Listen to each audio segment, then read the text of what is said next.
वंदे लोकतिलकं सात्वतवार्ता विभूषणम् अमरकृतिसारणं प्रवृत्तं लोकजीवनं प्रणय प्रमत्तजागदीपनं वंदे जीवनं सत्पुरुषं वंदे जीवनं सत्पुरुषं वंदे जीवनं सत्पुरुषं वंदे जीवनं सत्पुरुषं। आमे ठाकुरंक जीवनी उपरे किसी पाठ करुछु। श्री श्री ठाकुरंक शुभ आविर्भाव। मनमोहिनी देवी वर्तमान गर्भवती, बंगला 1295 साल। सांसारिक धर्म पालन और आध्यात्मिक साधन रही से महानंदरे और परम सुखरे दिन जापन करुछंती। परोपकार कार्य तांको जीवनर प्रधान व्रत। एही समय रे तांको सान भाई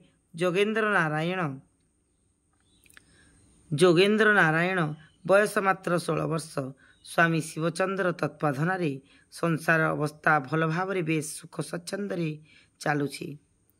एही समय दिने विश्वपति पदरी जीवन मन उत्सर्गकारी जटाजुटधारी मानव मनरी प्रेम भक्ति उद्दीपनकारी सुंदर सौम्यमूर्ति प्रवीण सुदीर्घकाय जड़े सन्यासी देवी मनमोहिनी घरे आसी उपस्थित हेले। मनमोहिनी हाथरू भिक्षा ग्रहण ही तांकर एकमात्र आकांक्षा। ताहार कारण से विशेष भावे प्रकाश करी न कहिले मध्य टिके अर्धरूपक भावे एही गृहस्थर ओ जगतर भविष्यत एवं तांकर कथारे सत्यता प्रमाणर आभास जणाइथिले। से जहा कहिथिले ताहार भावार्थ एही जे एही घरे जणे मांकर गोटिए पुअर मृत्यु हेब एवं एही गर्भरे एपरि जणे आसुचंती जे कि जन्मग्रहण करिबा परे जगतर समस्त किछि ओलटपालट करदेबे। एही घटना संबंध रे जो माने अवगत थिले सेमानंक मध्यरु केही केही मने कले बोध हुए सन्यासी भिक्षा लोभरे जहा ताहा कहीगले। किंतु जो माने बुद्धिमान और बुद्धिमती जो मानकर दृष्टि टिके अंतर राज्य रे प्रवेश लाभ करने को आरंभ करिअछि से माने कहिले एही सन्यासी साधारण सन्यासी नुहंती। तांकर चेहरा तांकर आखिर चाहाणी मुखर हावभाव गांभीर्य और लावण्य एवं ज्योति मानव मनरे प्रेम भक्ति उद्दीपन करे। सन्यासींकर एही महावाणी कदापि मिथ्या बोली मने हुए नहीं। बोध हुए मनर गर्भर कौनसी एक असाधारण पुरुषंकर आविर्भाव होइछि। मांकर एकमात्र पुओ मनर एकमात्र भाई जोगेन्द्र। हाय विधि ताहारी काल कौन निकटवर्ती। विधिर विधान किए बा खंडिब। देखा जाऊ भविष्यत गर्भर कौन बा निहित अछि।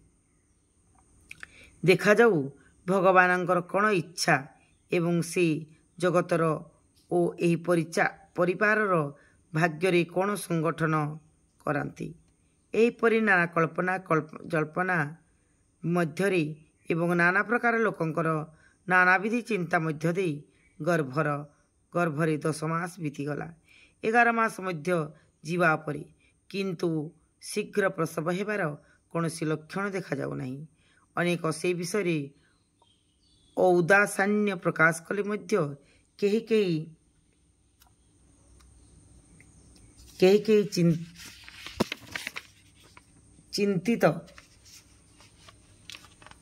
चिंतित होई पड़िले। एही समय हठात जोगेन्द्र बाबू असुस्थ होई पड़िले एवं जो दिन 11 मास पूर्ण हैला सेही दिन श्रावण मासर संक्रांति रे से परलोक गमन कले। परिवार मध्यरे एक शोकर झड़ बहिबाकु लागिला। समस्ते शोकरे अधीर होई पड़िले। हेबार भी कथा एकमात्र नयनमणि अंधर लौड़ी प्राण प्रतिम उपयुक्त पुत्रर मृत्युरे कृष्ण सुंदरी अत्यंत शोकरे उन्नादवत और मृतप्राय होई पड़िले। एणे पुणी तांकर आउ एक दुश्चिंता କନ୍ୟା ପୂର୍ଣ୍ଣଗର୍ଭା 11 ମାସ ପୁରିଗଲା, ତେବେ ବି ପ୍ରସବର କୌଣସି ଲକ୍ଷଣ ନାହିଁ। ଜାଣେ ନା ବିଧାତା ଅଦୃଷ୍ଟରେ ଆଉ କେତେ କ'ଣ ଲେଖିଛନ୍ତି। ଏହିସବୁ ଚିନ୍ତାରେ ତାଙ୍କର ହୃଦୟ ଭାଙ୍ଗି ପଡ଼ିବାକୁ ଲାଗିଲା। କ୍ରମେ ଦେଖୁ ଦେଖୁ ଏହି ଶୋକ ସନ୍ତାପ ମଧ୍ୟରେ ଗର୍ଭର 12 ମାସ ପୂର୍ଣ୍ଣ ହୋଇ ଆସିଲା। ଲୋକେ ଫୁସ୍ଫାସ୍ ହେବାକୁ ଲାଗିଲେ। କେହି କହିଲେ, ବିଚାରୀ କୃଷ୍ଣ ସୁନ୍ଦରୀଙ୍କ ଅଦୃଷ୍ଟରେ ଆଉ କେତେ ଦୁଃଖ ଅଛି। କନ୍ୟାର ଗର୍ଭ 12 ମାସ ପୂର୍ଣ୍ଣ ହେବାକୁ ଲାଗିଲା, ତଥାପି ସନ୍ତାନ ଭୂମିଷ୍ଠ ହେଉନାହିଁ। କେହି କେହି ମନ୍ତବ୍ୟ କଲେ, ଜଣେ ସେ ସନ୍ନ୍ୟାସୀ ସହଜ ମଣିଷ ନଥିଲେ। ତାଙ୍କ କଥା କ'ଣ ମିଥ୍ୟା ହୋଇପାରେ? ମାର ଗୋଟିଏ ବୋଲି ପୁଅ, ସେ ବି ଚାଲିଗଲା। ଆଉ ଏଇ ମନର ପେଟରେ ଯିଏ, ସେ ତ ସାମାନ୍ୟ ମଣିଷ ନୁହେଁ। ସେ ସାଧାରଣ ଜୀବ ପରି 10 ମାସରେ ଭୂମିଷ୍ଠ ହେବ। ବୋଧହୁଏ ସତକୁ ସତ କୌଣସି ଅସାଧାରଣ ପୁରୁଷ ଆସୁଛନ୍ତି। କେହି ବା କହିଲେ, ତାଙ୍କର ଆଉ ଶୋଇବସି କାମ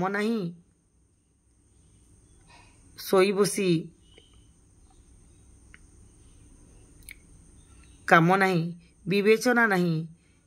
ଏତେ ଦେଶ, ଏତେ ଗ୍ରାମ, ପରିବାର ଓ ଲୋକ ଥାଉ ଥାଉ ସେ ଆସି ଉପସ୍ଥିତ ହେଲେ ଏହି ଚୌଧୁରୀ ଘର ମନର ପେଟରେ। ଏହାର ଉତ୍ତରରେ କେହି କେହି କହିଲେ, ମନର ଆଈ ମା କୃପାମୟୀ, ବଡ଼ ସାଧାସିଧା, ସହଜ ସରଳା, ଧର୍ମଶୀଳା ଓ ହରିଭକ୍ତି ପରାୟଣ।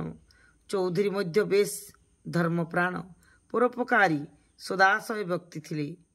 ଆଉ ଆମର ଜୋଇଁବାବୁ ଶିବଚନ୍ଦ୍ର ଯାହା ଭାବନ୍ତୁ ନା କାହିଁକି, ପ୍ରକୃତ ପକ୍ଷରେ ତାଙ୍କ ପରି ଏପରି ଏକ ସରଳ ପ୍ରାଣ, ଉଦାର ହୃଦୟ ଓ ପରଦୁଃଖ କାତର ବ୍ୟକ୍ତି ଖୁବ୍ କମ୍ ଦେଖିବାକୁ ମିଳେ। ଆଉ ଆମର ମନ, ସେ ତ ରୂପଗୁଣରେ ସାକ୍ଷାତ ଦେବୀ। ଏଇ ଦେଖୁନାହଁ, ଏଇ ସେ ଦିନର ଝିଅ, 8-9 ବର୍ଷ ବୟସରୁ ଈଶ୍ୱର ଆରାଧନା କରୁଛି। ଭଗବାନଙ୍କ ନିକଟରେ କାନ୍ଦି କାନ୍ଦି ସ୍ୱପ୍ନରେ ଦୀକ୍ଷାମନ୍ତ୍ର ପାଇଛି।